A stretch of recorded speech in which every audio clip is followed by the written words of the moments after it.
So let's talk about the final three. Did they deserve to be the final three? Apparently, allegedly, supposedly.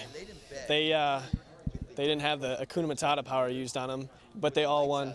Hold up. They all won one HOH. So this HOH competition between Kevin and Jordan was going to weigh heavy on my voting. I was a little indecisive for a reason.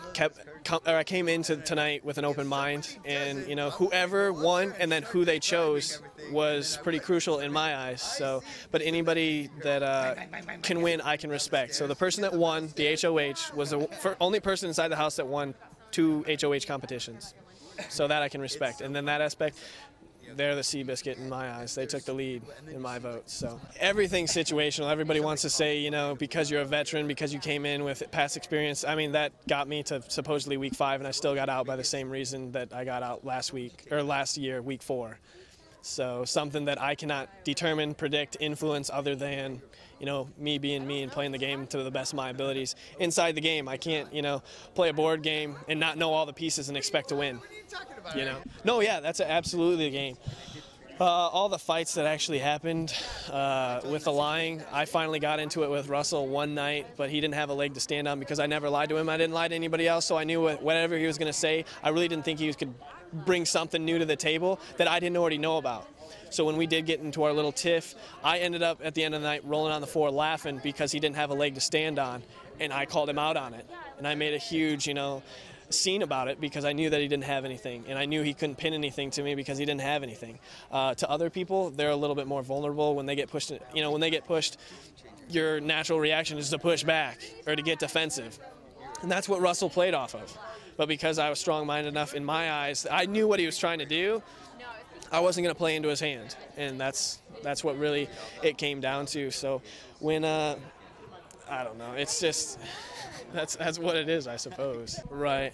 Well, I'm sure Laura's a good chick, regardless of what she wants to say about me, whatever.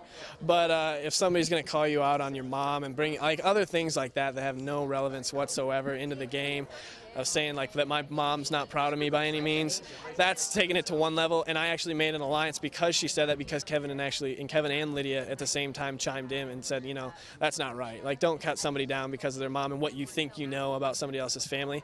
And then it like grew into and like manifested into this huge fight that went upstairs, and like I was laying down and she like calls me out on all these things, and she just ended up pissing off everybody inside the room because she was talking. And that was perfect, because then the next week when we actually had a chance to do something, see you later, Laura. I think Kevin did play a better game when it comes down to it. He got out Jeff. He got out Michelle. He won the POV that sent Michelle home. He kept Jordan, and that's what really happens.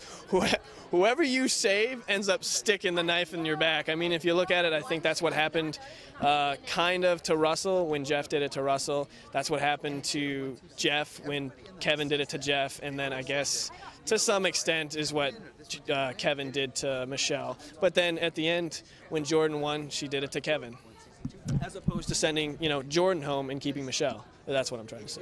I was actually in Tampa training down at the FCW facility for the developmental for WWE.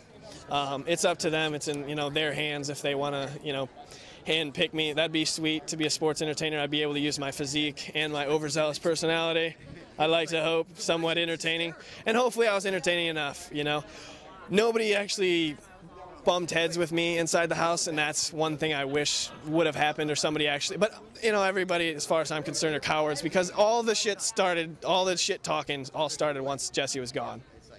That I do have an impact on people, and I mean, it is good by no means. You know, I think the biggest misconception of this year is that I was the bad guy, but wasn't that Ronnie?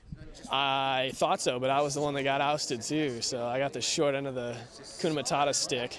Would you do it a third time? If they ask me, everything's situational, and it's totally up to them. I would be honored again to do it. I mean, it would be sweet. Do I think the same outcome is inevitable? If America has a say in it, probably. It's looking, you know, humans are a creature of habit. So, but, you know, I would definitely, for entertainment purposes, give it a go around, that's for sure.